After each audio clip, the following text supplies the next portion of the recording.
Nature versus nurture debate delves into the intricacies of how human characteristics are developed and changed throughout childhood and adolescence. Oftentimes, we group certain characteristics as unchangeable traits passed on by genetics by your parents. A prime example of this could be flexibility. It's the reason I cannot touch my toes, because my family on both sides for 3 generations are all genetically inflexible. Or is it because I never bothered to engage in any activity that requires flexibility? Hence, my lack of ability to loosen up these muscles. In the previous century, many scholarly articles were written about both sides from both points of view.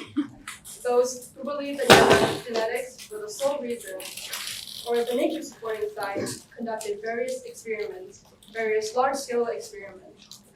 They were not limited to flexibility, but to all types of characteristics, such as weight, aggression, intelligence, and many more nurture influences. These tests were conducted on humans, animals, and plants alike, and the results from mass amounts of data only added to the pillars supporting nature overshadowing nurture. Indeed, there are at least 18 genetic variants influencing the stiffness and range of motion of a human's muscles, but there are plenty of ballerinas with or without these genes that reach the same level of virtuosity in their art, with the only difference being the amount of time needed to get to that point. Similarly, overweight parents are likely to have children with KSR2, a gene that reduces the ability of cells to metabolize glucose and fatty acids, making these children more prone to obesity than the average person. However, this does not sentence this person to obesity for the rest of their life. Another example that you may have heard of is the warrior gene, MAOA. Among few other genes that impact a person's functionality in the dopamine and serotonin systems, this genetic variable is what ultimately leads to higher aggression in this person. Over a span of almost 20 years, researchers conducted 24 genetic studies of repeat offenders of violent crime in developed countries, and results showed that up to 50% of these criminals had this warrior gene.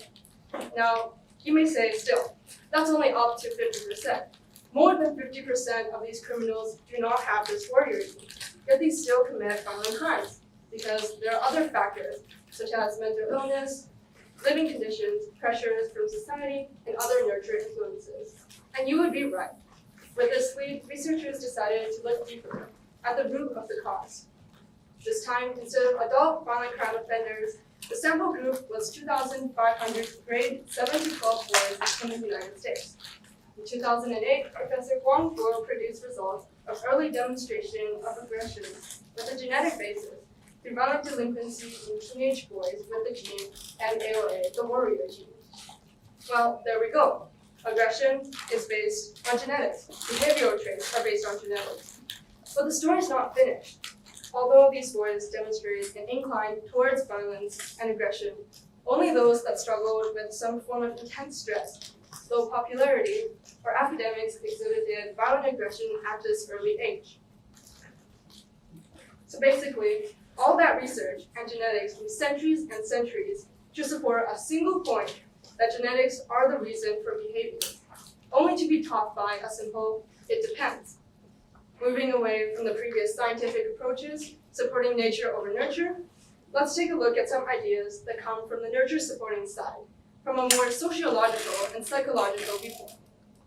In the warrior gene experiment, we have no way of telling whether or not the samples will continue to exhibit these violent behaviors or commit violent crimes later on in life. So by using research conducted over longer periods of time, we can identify how nurture starts to take place. Here's a similar research study on causes of violent crime. In the US, one of the most detailed studies of the National Institute of Justice is an update on the cycle of violence.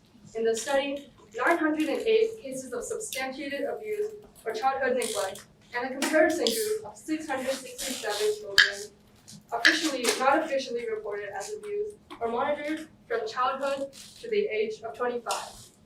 Majority of these assessed individuals in both groups did not commit any violent crimes in these 20 years, but experiencing abuse or neglect as a child increased the likelihood of committing a crime as a juvenile by 59%, as an adult by 28%, and for violent crime by 30%.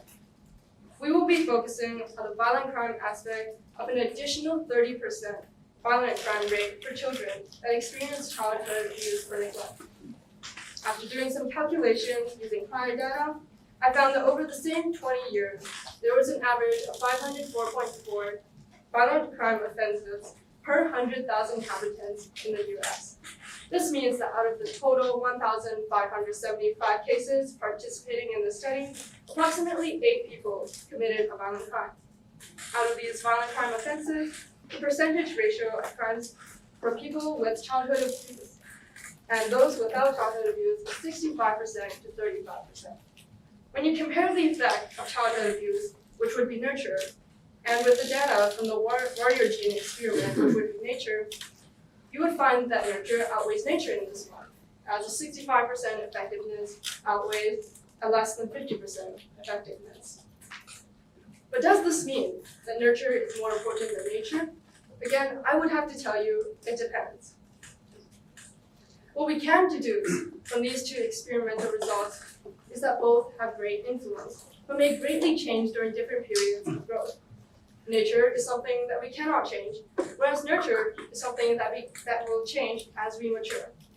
We can see this as nature being something one exhibits in early childhood, while nurture is something that inevitably will occur. Nowadays, most people have accepted that a behavior or trait is not the sole cause of either nature or nurture, but rather the balance between the two, or the passing between nature to nurture. Although the debate of right or wrong is over, the question of to what degree is still prevalent. At what point does nurture start to matter more than nature? Can nurture change nurture in any way? Sometimes, can nurture change nature at all? How does the combination of these two impact our childhood and adolescent growth? These are the questions I'll be addressing in the rest of my talk. Instead of defending extreme nativists or extreme nurturist views, we are now focused on identifying the impacts of each. A study of twins found that 60% of a baby's temperament is determined by genetic makeup, and many preferences down to sleeping patterns are primarily driven by genetics. Although nature determines these traits, most of these traits can be drastically changed through nurture. For example, babies with poor sleeping patterns may benefit from being exposed to sunlight and sleeping at regular times every night. This genetic trait runs in my family too. Plenty of my family run on sleeping pills, and in my generation, both my brother and I experience horrible sleep quality. It also doesn't help that we have horrible sleeping patterns. When I was younger, I had a healthy bedtime. But even as I followed this healthy sleep schedule, I always found myself unable to fall asleep, and not due to outside factors. As I entered my teenage years, this bedtime schedule became fuzzy, and my bottom line for the latest I can go went from the wee hours before dawn to sometimes none at all. Oftentimes, the reason isn't because I have something to do, but rather just because I cannot fall asleep, or I will feel even worse after waking up. Personally, I would say that I do plenty of physically and mentally challenging activities throughout the day. I get enough sunlight, and I consistently wake up at a normal time each morning. This would be a result of bad genetics. But then, again, could I have led a healthier lifestyle if I didn't allow myself to head to bed consistently at unhealthily late times? I'm sure that if I continued to force a healthy sleep bedtime schedule, I could improve my sleep quality. This example may be seen as a sort of failure in nurturing. As nature already gave me a bad slate to work off of, I need to put in more effort in nurturing in order to balance that out compared to the average person. I've already passed the childhood range from birth to 13 years of age, and now I'm closer to the end of my adolescence rather than the beginning. At 16 out of 19 years of age, I have gone through most of my early growth and development, and I have low chances of turning around this bad habit. To begin with, not only has late sleeping times become a habit, its genetic composition and my poor sleep quality combined with outside factors such as homework prevents me from focusing on reducing this dominant nature aspect. The sleep quality and time period issue is not something I observe within only myself or my family, but also within many peers in school.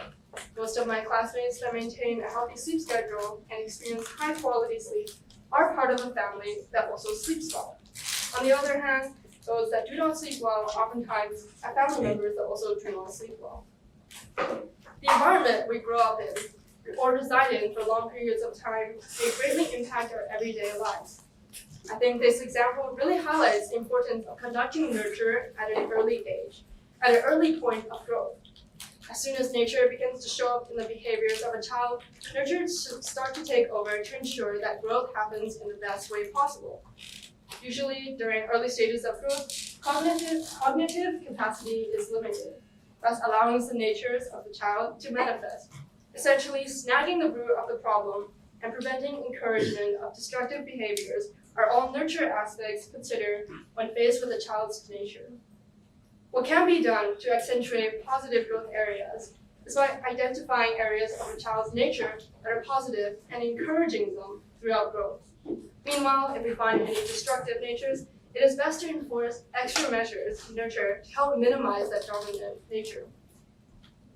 Genes largely contribute to similarity in performance of learning abilities, but the nurture happening within the environment contributes to the difference in performance.